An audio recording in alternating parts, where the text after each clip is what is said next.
बताइए कि आप लखनऊ की अजीमुशान इमारत बड़ा इमामबाड़ा में है। Hello everyone, welcome back to my channel. আরও একটি নতুন ভিডিওতে তোমাদের সবাইকে স্বাগত জানাই। আজকের ভিডিওটি শুরু করছি আভিজাত্য শিল্প ও স্থাপত্যে সমৃদ্ধ উত্তরপ্রদেশের রাজধানী লখনউ থেকে। মনে করা হয় শ্রীরামচন্দ্রের অনুজ লক্ষণের রাজত্ব ছিল এখানে।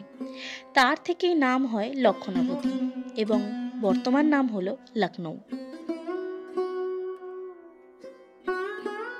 চলো তাহলে এবার তোমাদেরকেও আমার সাথে এই শহরটা ঘুরে দেখাই।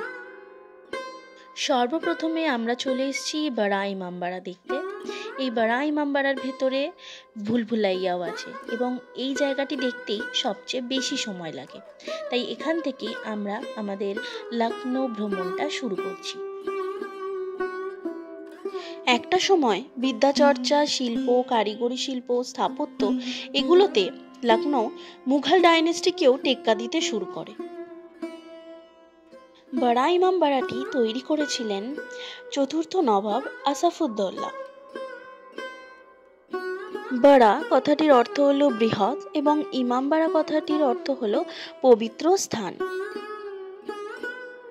1783 সালে লখনউয়ে দেখা যায় এক বিশাল বড় দুর্ভিক্ষ। সেই দুর্ভিক্ষের সময়ই প্রজাদের অর্থ সাহায্য করার জন্য আসাফউদ্দৌলা অর্থ দিতে রাজি হয়েছিলেন, কিন্তু প্রজারা কোনো কাজ না করে অর্থ নিতে নারাজ। তো তখন তিনি একটি উপায় বার করলেন। তখন নবাব আসাফউদ্দৌলা নকশা তৈরি করিয়ে কিছু শ্রেণীর মানুষকে এই ইমামবাড়া তৈরির কাজে নিযুক্ত করেছিলেন। আবার কিছু নবেলম্যান মানে একটু উচ্চস্থানীয় মানুষরা তাদেরকে বলেছিলেন যে এই ইমামবাড়ার যে যে অংশগুলো পছন্দ না সেইগুলোকে রাত্রিবেলা ভেঙে দিতে। তো এইভাবেই 7 বছর ধরে ভাঙা গড়ার মাধ্যমে ইমামবাড়া তৈরি হলো এবং তিনি সবাইকে যথাযথ পারিশ্রমিকও দিলেন। এই কমপ্লেক্সটির মধ্যে সেন্ট্রাল হল, নবাব আসাফউদ্দৌলার সমাধিও রয়েছে। এই সেন্ট্রাল হলটি এশিয়ার মধ্যে বৃহত্তম। এখানে যে ভুলভুলাইয়াটা রয়েছে তাতে ঢোকার দরজা তো 1024টি, কিন্তু বেরোনোর রাস্তা মাত্র 2টো। এই ব্যবস্থা শুধুমাত্র প্রতিরক্ষার জন্যই তৈরি করা হয় এবং এই শাহী বাউলি যেখানে আমরা এখন পৌঁছেছি এইটিও সেই জন্যই তৈরি করা হয়েছিল। দুজনের বেশি এখানে গেলে গাইড নেওয়া আবশ্যক এবং গাইডের মাধ্যমে আমরা অনেক কিছু তথ্য জানতেও পারি। শাহী বাউলিতে ঢোকার সময় আমরা কিন্তু ভেতরে কে বসে আছে সেটা দেখতে পাবো না, কিন্তু এখন আমাদের গাইড যে জায়গাটি দেখাবে সেখান থেকে কারা ঢুকছে সেটা স্পষ্ট বোঝা যাবে।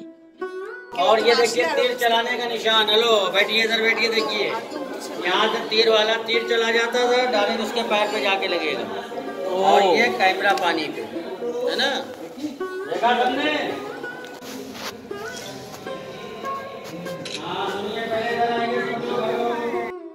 গাইড এটাই বললেন যে ভেতরে যখন কোনো সৈন্য বসে পাহারা দিচ্ছে এবং বাইরে থেকে কেউ ঢুকছে আত্মরক্ষার জন্য, সে ওখান থেকে বসে তীর ছুটতে পারবে এবং সেই তীরটা ডাইরেক্ট গিয়ে যে ঢুকলো তার পায়ে গিয়ে লেগে যাবে।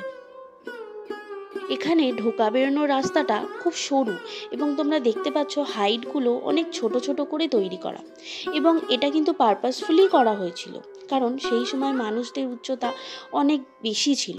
তো এবার যারা এখানে অ্যাটাক করতে আসছে তারা অন্ধকারে বুঝতে পারছে না ভেতরটা কীরকম, তো যাতে তারা ঢুকেই প্রথমেই ধাক্কা খায় বা বাধাপ্রাপ্ত হয় সেই জন্যই এই ব্যবস্থা নেওয়া হয়েছিল। একটা তথ্য তোমাদের সাথে শেয়ার করছি, তোমরা জানলেও খুব অবাক হয়ে যাবে।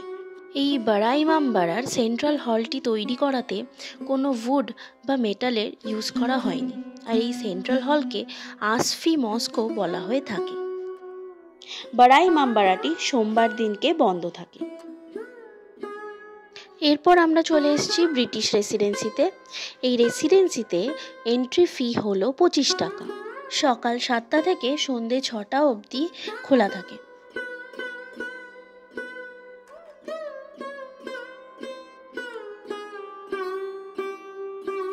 মেন গেট দিয়ে ঢুকতেই বেইলি গেট চোখে পড়ে। এটি বানিয়েছিলেন নবাব সাদাত আলী খান ক্যাপ্টেন জন বেইলির সম্মানার্থে। কিন্তু 1857 মহাবিদ্রোহের সময় এই গেটটি বন্ধ করা হয় ভেতর দিয়ে। এরপর এগোতেই আছে ট্রেজারি বিল্ডিং। বিদ্রোহের টাইমে বুলেট বানানো হতো এখানে।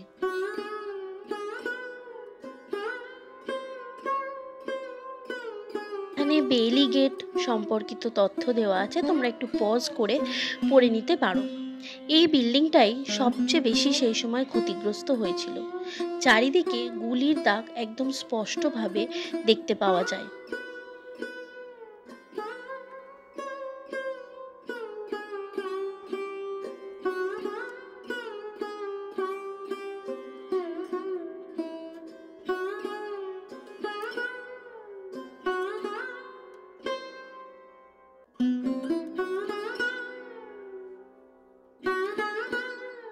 আর এখানে দেওয়া আছে রেসিডেন্সি কমপ্লেক্সের নকশা এবং কিছু তথ্য।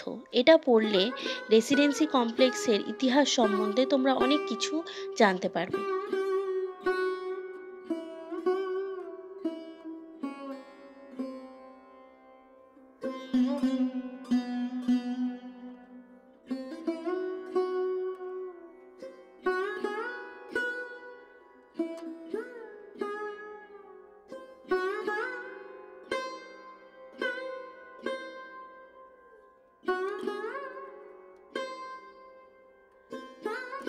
এইখানে গুলি এবং কামানের দাগগুলো তোমরা দেখতে পাচ্ছ এখনো কতটা স্পষ্ট হয়ে আছে।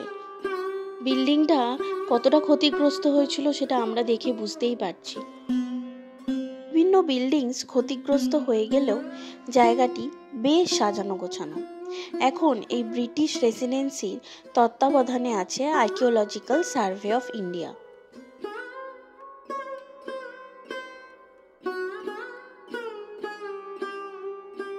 সেই সময়ের ব্যাংকুয়েটিং হলে অনুষ্ঠান অ্যারেঞ্জ করা হতো। রেসিডেন্সির ভেতরে এই একটাই বিল্ডিং নবাবি স্টাইলে দেখা যায়। এটা নবাব নাসির উদ্দিন হায়দার বানিয়েছিলেন। এটা বেগম কোঠির ঠিক পাশেই অবস্থিত।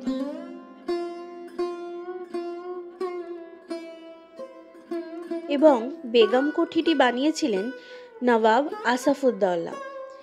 নাসির উদ্দিন হায়দারের মৃত্যুর পর তার স্ত্রী এখানেই এসে থাকতেন। বেগম কোঠি থেকে বেরিয়েই আছে কিচেন হাউস।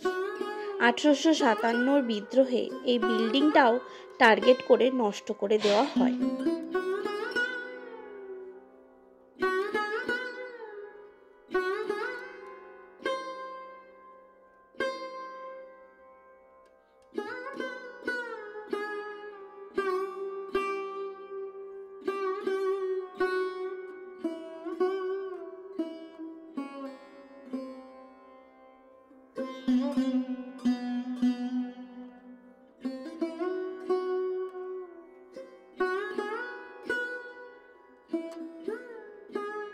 এবারে আমরা চলে এসেছি রেসিডেন্সির ভেতরে মেমোরিয়াল মিউজিয়ামের সামনে। এই মিউজিয়ামের ভেতরে ভিডিওগ্রাফি অ্যালাউড না। এখানে পেন্টিংস, তলোয়ার, বন্দুক, কামান রাখা আছে, যেগুলো 1857 বিদ্রোহে ব্যবহার করা হয়েছিল। এই মিউজিয়ামটি সকাল 9টা থেকে বিকেল 5টা অবধি খোলা থাকে এবং প্রতি শুক্রবার মিউজিয়ামটি বন্ধ থাকে। এবং মিউজিয়ামে ঢোকার আগে যে ক্লকরুম আছে সেখানে নিজেদের লাগেজগুলোকে জমা দিয়ে এখানে ঢুকতে হয়। এই কামানগুলিও সম্ভবত 1857 বিদ্রোহের সময়ই ব্যবহার করা হয়েছিল। এবং এটি হলো হেনরি লরেন্সের মেমোরিয়াল পিলার। এই ছিল রেসিডেন্সির ইতিহাস। তো আজকের ভিডিওটা আমি এখানেই শেষ করছি। এখানেই কিন্তু আমাদের লখনৌ ভ্রমণ শেষ নয়, আরও অনেক জায়গা আমরা ভ্রমণ করেছি, সেই ভিডিওগুলোও শীঘ্রই তোমাদের কাছে নিয়ে আসছি।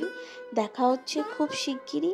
সবাই ভালো থেকো, সুস্থ থেকো এবং সাবধানে থেকো। আর ভিডিওটা ভালো লাগলে অবশ্যই কিন্তু একটা লাইক এবং কমেন্ট করে দিও। টাটা।